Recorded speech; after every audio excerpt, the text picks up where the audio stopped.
Hello, this is Sophie Hammond and your Patton University online course instructor for this semester. We're going to be looking at Unit 2, beginning with the overview. The introduction reads, "What is insurance exactly?"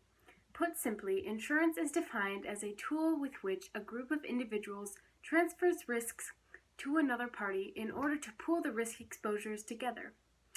The insurer assumes the risk, promising to pay whatever loss may occur, and the insured agree to pay premiums based upon the insurance contract. Personal insurance is purchased by individuals or families for their risk needs, including life, health, disability, auto, homeowner, and long-term care. Many times, these are provided by an employer and are referred to as group insurance. There are many categories of insurance. Commercial insurance is property/casualty insurance specifically intended for an organization. Life/health insurance covers exposures to the perils of death, medical expenses, disability, and old age. Property/casualty insurances cover property exposures such as direct and indirect losses of property caused by perils such as fire, windstorm, and theft. Understanding the operations of and activities within the insurance industry leads to a more effective portfolio of insurance products. The process begins with an agent who legally represents the company and a broker who represents the buyer, both of whom are compensated by the insurer.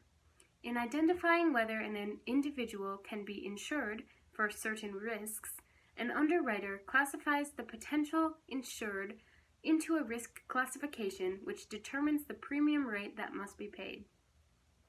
With real people intricately involved in determining needs and making recommendations, a regulating body is essential.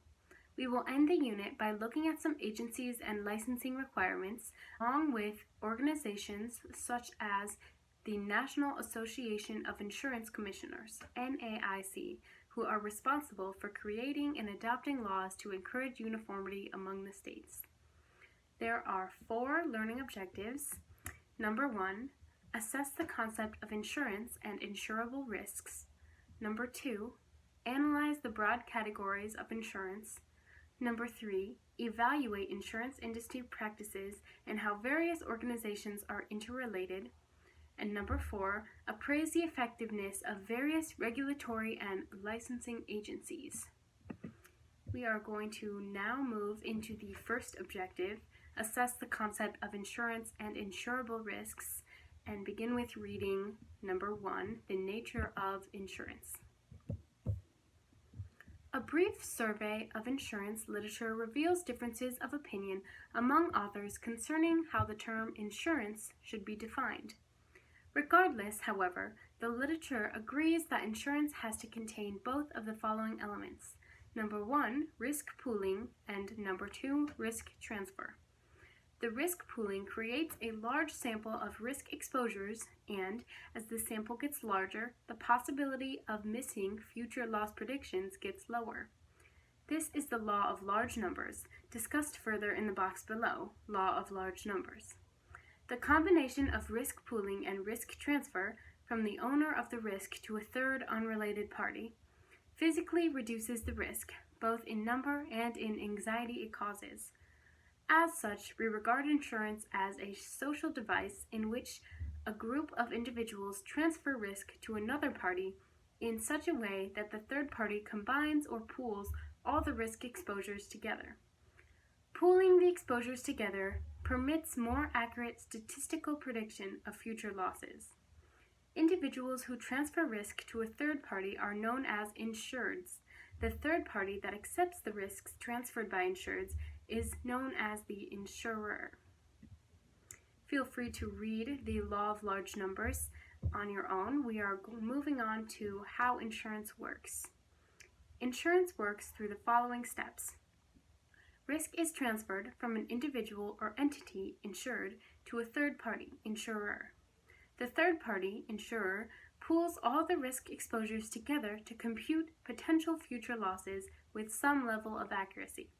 The insurer uses various forecasting techniques depending on the distribution of losses. One of the forecasting techniques was demonstrated in Chapter 4, Evolving Risk Management Fundamental Tools. The pooling of the risk leads to an overall reduction of risk in society because insurers' accuracy of prediction improves as the number of exposures increases. Insurers pool similar risk exposures together to compute their own risk of missing the prediction. Insurers discriminate via underwriting, the process of evaluating a risk and classifying it with similar risks.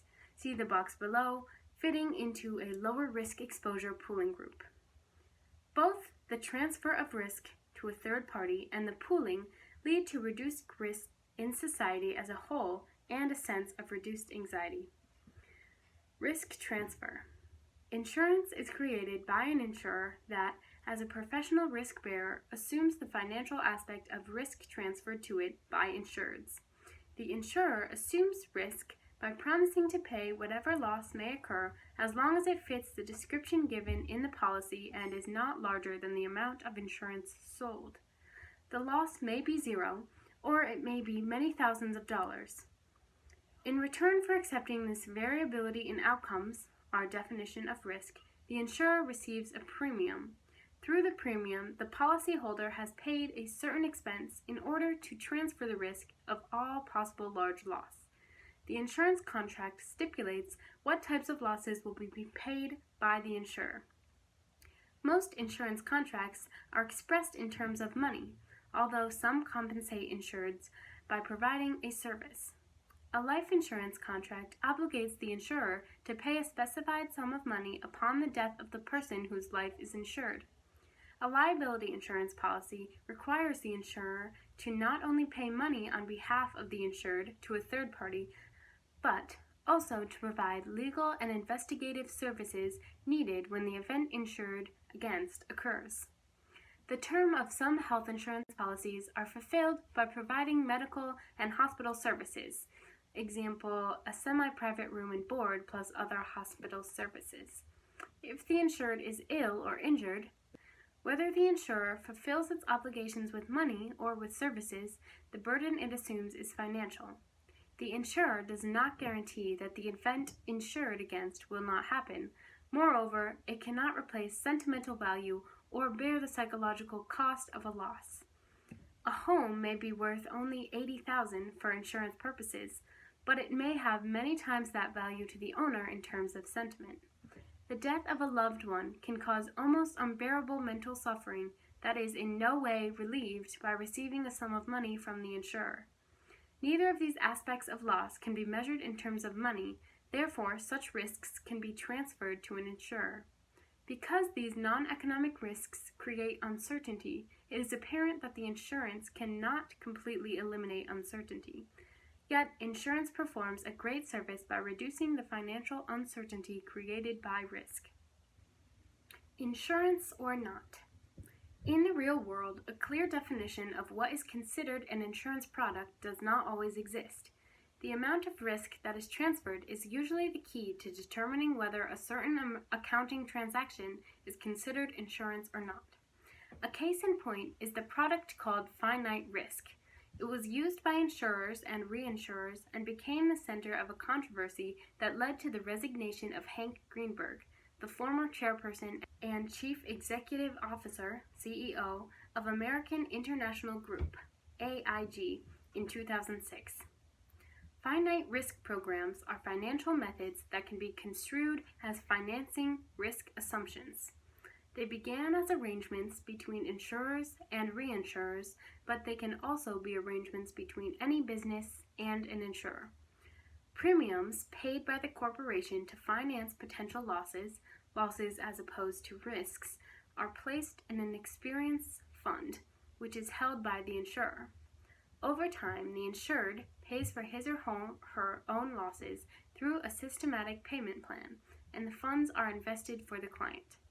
This arrangement raises the question, is risk transferred, or is it only an accounting transaction taking place?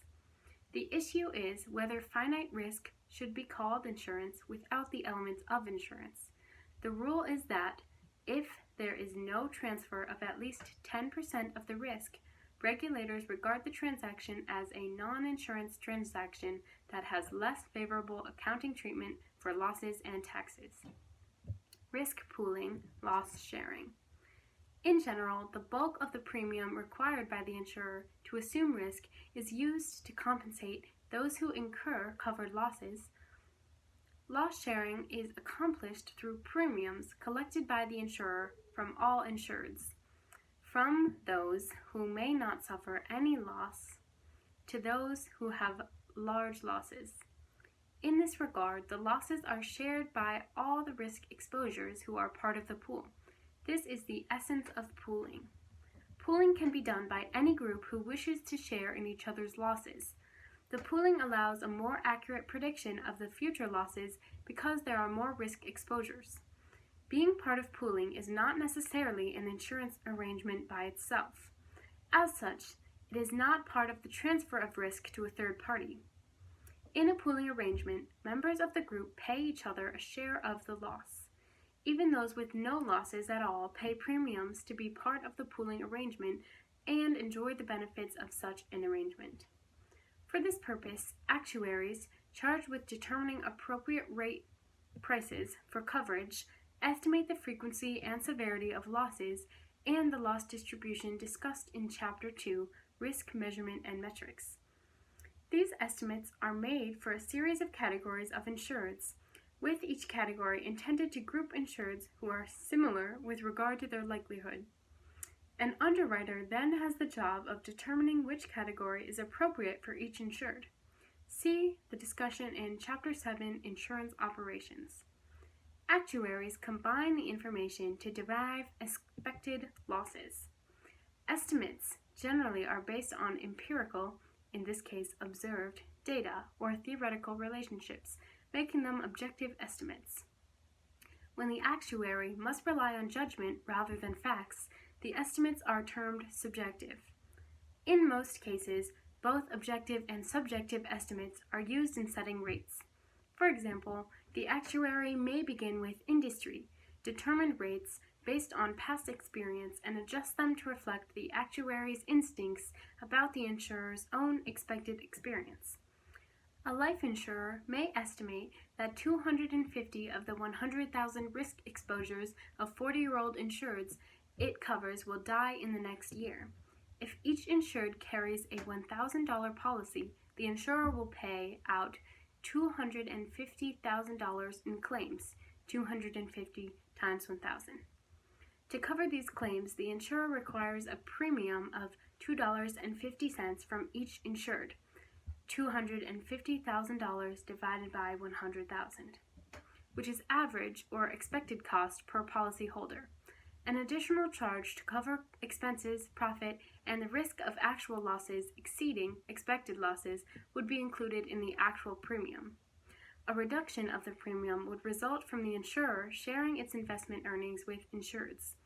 In Chapter 7, Insurance Operations, we provide the loss development calculations that are performed by the actuary to determine the rates and calculate how the insurer should keep on reserve to pay future expected claims. Chapter 7, Insurance Operations, also explains the relationship between rates and investment income of insurers. Discrimination, the essence of pooling. In order for the law of large numbers to work, the pooled exposures must have approximately the same probability of loss. That is, it must follow the same probability distribution as demonstrated in Chapter 2, Risk Measurement and Metrics. In other words, the exposures need to be homogeneous, similar. Insurers, therefore, need to discriminate or classify exposures according to expected loss. For this reason, 20-year-old insureds with relatively low rates of mortality are charged lower rates for life insurance than are 60-year-old insureds, holding factors other than age constant. The rates reflect each insured's expected loss, which is described in the box fitting into a lower risk exposure pooling group. If the two groups of dissimilar risk exposures were charged the same rate, problems would arise.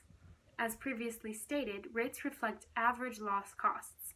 Thus, a company charging the same rate to both 20-year-old insureds and a 60-year-old insureds would charge the average of their expected losses. The pooling would be across ages, not by ages. Having a choice between a policy from this company and one from a company that charged different rates based on age, the 60-year-old insureds would choose this lower cost, single-rate company, while the young insureds would not. As a result, 60-year-old policyholders would be overrepresented in the group of insured, making the average rate insufficient. The 60-year-old insurers know they represent higher risk, but they want to enjoy lower rates. Moving past the inserted text, this phenomenon of selecting an insurer that charges lower rates for a specific risk exposure is known as adverse selection, because the insureds know they represent higher risk, but they want to enjoy lower rates. Adverse selection occurs when insurance is purchased more often by people and/or organizations with higher than average expected losses than by people and/or organizations with average or lower than average expected losses. That is, insurance is of greater use to insureds whose losses are expected to be high. Insureds select in a way that is adverse to the insurer. On this basis alone, no problem exists because insurers could simply charge higher premiums to insureds with higher expected losses. Often, however, the insurer simply does not have enough information to be able to distinguish completely among insureds, except in cases of life insurance for younger versus older insureds. Furthermore, the insurer wants to aggregate in order to use the law of large numbers. Thus, some tension exists between limiting adverse selection and employing the large law of numbers. Adverse selection, then, can result in greater losses than expected. Insurers try to prevent this problem by learning enough about applicants for insurance to identify such people so they can be either rejected or put into the appropriate rating class of similar insured with similar loss probability. Many insurers, for example, require medical examinations for applicants for life insurance. Some insurance policy provisions are designed to reduce adverse selection. The suicide clause in life insurance contracts, for example, excludes coverage if a policyholder takes his or her own life within a specified period, generally 1 to 2 years. The pre-existing conditions provision in health insurance policies is designed to avoid paying benefits to people who buy insurance because they are aware or should be aware of an ailment that will require medical attention or that will disable them in the near future. This concludes the Objective 1 of Unit 2. There are some discussion questions and key takeaways. We are continuing on to Objective 2 from Unit 2. Objective 2 is to analyze the broad categories of insurance, and we're going to jump into the first reading, types of insurance and insurers. Many types of insurance policies are available to families and organizations that do not wish to retain their own risks. The following questions may be raised about an insurance policy. Is it personal, group, or commercial? Is it life/health or property/casualty? Is it issued by a private insurer or a government agency? Is it purchased voluntarily or involuntarily? Personal, group, or commercial insurance. Personal insurance is insurance that is purchased by individuals and families for their risk needs. Such insurance includes life, health, disability, auto, homeowner, and long-term care. Group insurance is insurance provided by the employer for the benefit of employees. Group insurance coverage includes life, disability, health, and pension plans. Commercial insurance is property/casualty insurance for businesses and other organizations. An insurance company is likely to have separate divisions within its underwriting department for personal lines, group lines, and commercial businesses. The criterion to assign insureds into their appropriate risk pool for rating purposes is different for each type of insurance. Staff in the personal lines division are trained to look for risk factors, for example, driving records and types of home construction, that influence the frequency and severity of claims among individuals and families. Group underwriting looks at the characteristics and demographics, including prior experience of the employee group. The commercial division has underwriting experts on risks faced by organizations. Personnel in other functional areas, such as claims adjustment, may also specialize in personal, group, or commercial lines. Life/health or property/casualty insurance. Life or health insurance covers exposures to the perils of death, medical expenses, disability, and old age. Private life insurance companies provide insurance for these perils, and individuals voluntarily decide whether or not to buy their products. Health insurance is provided primarily by life or health insurers, but is also sold by some property or casualty insurers. All of these are available on an individual and a group basis. The Social Security program provides substantial amounts of life or health insurance on an involuntary basis. Property or casualty insurance covers property exposures such as direct and indirect losses of property caused by perils like fire, windstorm, and theft. It also includes insurance to cover the possibility of being held legally liable to pay damages to other persons. Before the passage of multiple line underwriting laws in the late 1940s and early 1950s, property/casualty insurance had to be written by different insurers. Now they frequently are written in the same contract, for example, homeowners and commercial package policies, which will be discussed in later chapters. A private insurer can be classified as either a life or health or a property/casualty insurer. Health insurance may be sold by either. Some insurers specialize in a particular type of insurance, such as property insurance. Others are affiliated insurers in which several insurers and sometimes non-insurance businesses are controlled by a holding company, all or almost all types of insurance offered by some company in the group. Private or government insurance. Insurance is provided both privately owned organizations and by state and federal agencies. Measured by premium income, the bulk of property/casualty insurance is provided by private insurers. Largely because of the magnitude of the Social Security program, however, government provides about 1/3 more personal insurance than the private sector. Our society has elected to provide certain levels of death, health requirement, and unemployment insurance on an involuntary basis throughout governmental, federal, and state agencies. If we desire to supplement the benefit levels of social insurance or to buy property/casualty insurance, some of which is required, private insurers provide the protection. That concludes our Objective 2 reading. We are now moving into Objective 3, which is to evaluate insurance industry practices and how various organizations are interrelated. We're going to go with the first reading, Types of Insurance and Insurers. Many types of insurance policies are available to families and organizations that do not wish to retain their own risks. The following questions may be raised about an insurance policy. Number 1, is it personal, group, or commercial? Number 2, is it life/health or property/casualty? And number 3, is it issued by a private insurer or a government agency?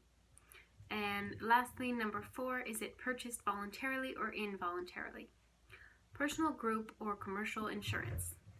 Personal insurance is insurance that is purchased by individuals and families for their own risk needs.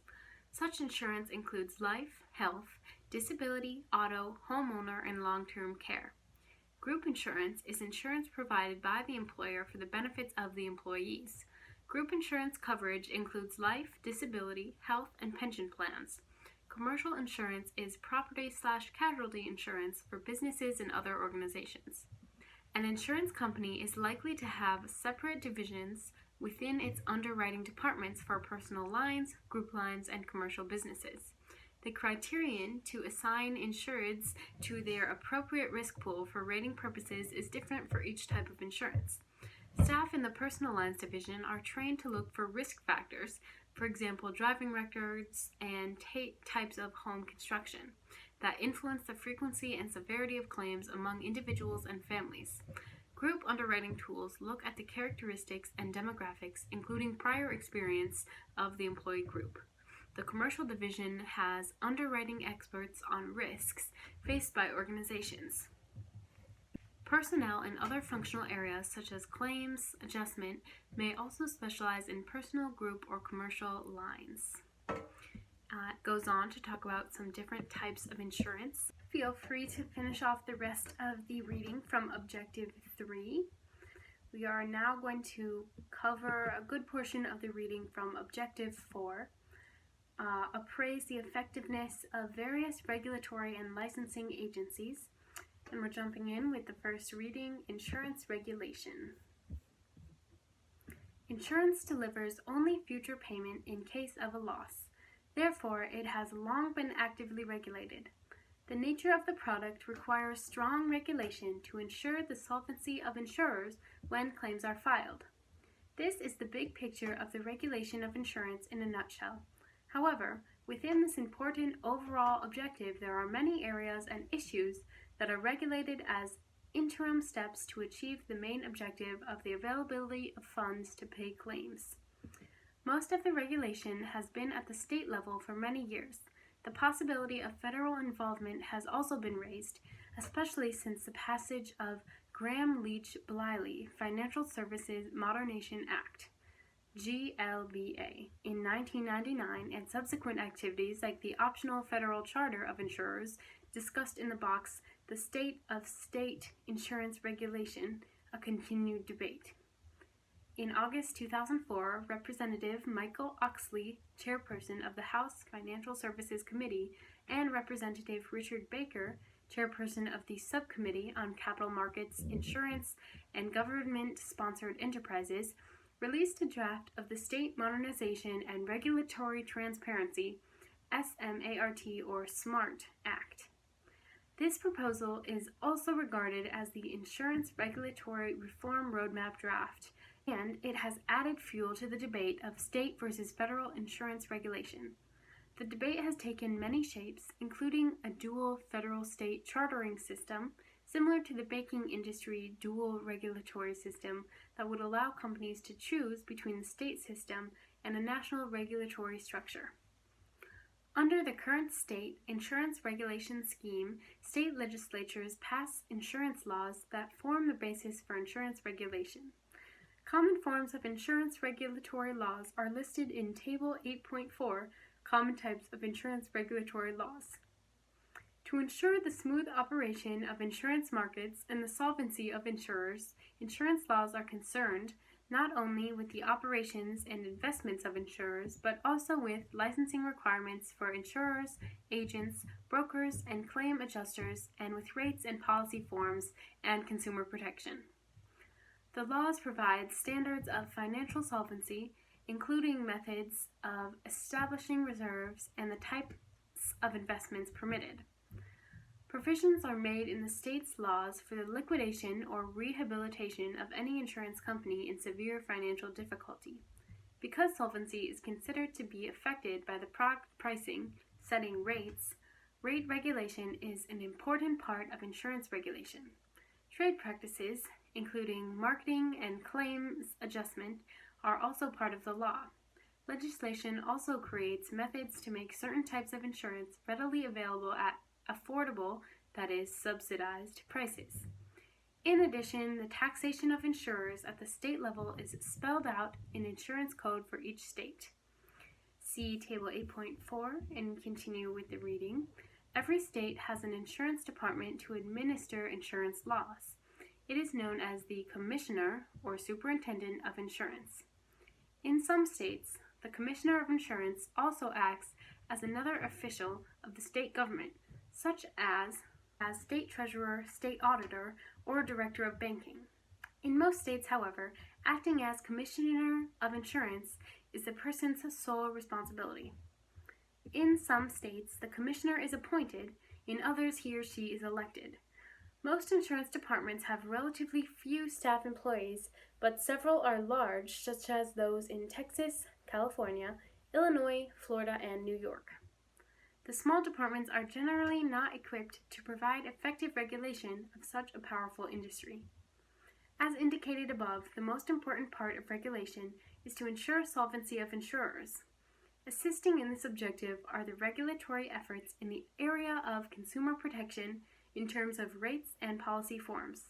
Of course, regulators protect insureds from fraud, unscrupulous agents, and white-collar crime. Regulators also make efforts to make coverage available at affordable prices while safeguarding the solvency of insurers. Regulation is a balancing act, and it is not an easy one. Because insurance is regulated by states, lack of uniformity in the laws and regulation is of great concern. Therefore, the National Association of Insurance Commissioners, NAIC, deals with the creation of model laws for adoption by the states to encourage uniformity. Despite the major effort to create uniformity, interest groups in each state are able to modify the NAIC model laws, so those that are finally adopted may not be uniform across the states. The resulting maze of regulations is considered a barrier to the entry of new insurers.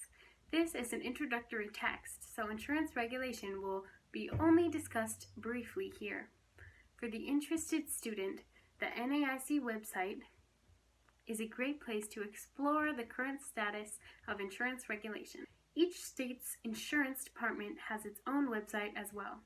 Licensing requirements. An insurer must have a license from each state in which it conducts business. This requirement is for the purpose of exercising control.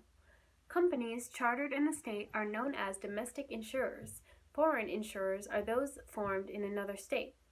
Alien insurers are those organized in another country. The commissioner has more control over domestic companies than over foreign and alien ones. He or she has generally less control over insurers not licensed in the state. An insurer obtains licenses in its state of domicile and each additional state where it plans to conduct insurance business. Holding a license implies that the insurer meets specified regulatory requirements designed to protect the consumer. It also implies that the insurer has greater business opportunities than non-licensed insurers. A foreign insurer can conduct business by direct mail in a state without a license from that state. The insurer is considered non-admitted and is not subject to regulation. Non-admitted or non-licensed insurers are also called excess and surplus line insurers. They provide coverage that is not available from licensed insurers. That is, non-licensed insurers are permitted to sell insurance only if no licensed company is willing to provide the coverage. Persons who hold special licenses as surplus line agents or brokers provide access to non-admitted insurers. A license may be denied under certain circumstances if the management is incompetent or unethical or lacking in managerial skill. The insurance commissioner is prohibited from issuing a license. Because unscrupulous financiers have found insurers fruitful prospects for stock manipulations and the milking of assets, some state laws prohibit the licensing of any company that has been in any way associated with a person whose business activities the insurance commissioner believes are characterized by bad faith. For example, the equity funding case, in which millions of dollars of fictitious life insurers were created and sold to reinsurers, shows how an insurer can be a vehicle for fraud on a gigantic scale. One more recent example is that the story of Martin Frankel, who embezzled more than $200 million in the 1990s from small insurance companies in Arkansas, Mississippi, Missouri, Oklahoma, and Tennessee. 3 insurance executives in Arkansas were charged in connection with the case. Financial requirements. To qualify for a license, an insurer must fulfill certain financial requirements. Stock insurers must have a specified amount of capital and surplus, that is, net worth. And mutual insurers must have a minimum amount of surplus. Mutual companies in which the policyholders are the owners have no stock and therefore do not show capital on their balance sheets. The amounts depend on the line of insurance and the state law. Typically, a multiple line insurer must have more capital and or surplus than a company offering only one line of insurance. Insurers must also maintain certain levels of capital and surplus to hold their license. Historically, these requirements have been set up in simple dollar values.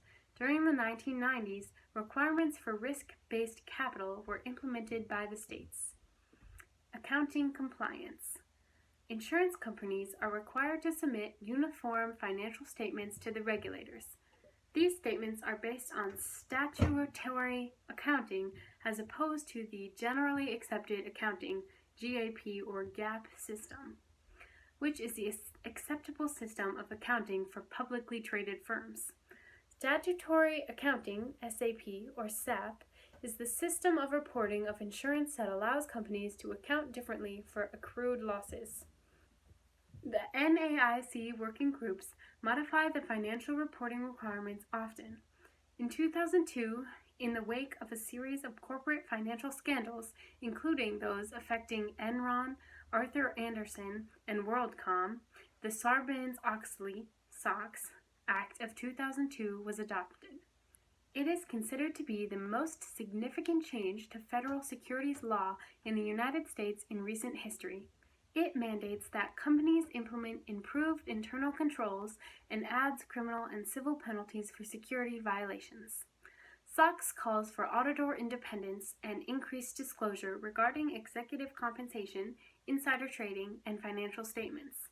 This act has been successful at improving corporate governance. Publicly traded stock insurance companies, as explained in Chapter 6, the Insurance Solution and Institutions, are required to comply with SOX. As a fallout of accounting problems in AIG in 2005, there have been proposals to amend the NAIC's model audit rule to require large mutual insurers and other insurers not currently under the Act to comply as well. In addition, the issues uncovered in the investigation of AIG's finite reinsurance transactions led to the consideration of new rules for such non-traditional insurance products. The rules will require inclusion of some level of risk transfer in such transactions to counter accounting gimmicks that served only to improve the bottom line of a firm. As the student can see, new laws and regulations emerge in the wake of improper actions by businesses. Better transparency benefit all stakeholders in the market, including policyholders. As you can see, Objective 4 continues. Feel free to read that on your own. This concludes our reading together of Unit 2. There are some extra resources in the review and in each objective with flashcards and some activities that are recommended to take a look at. This concludes Unit 2.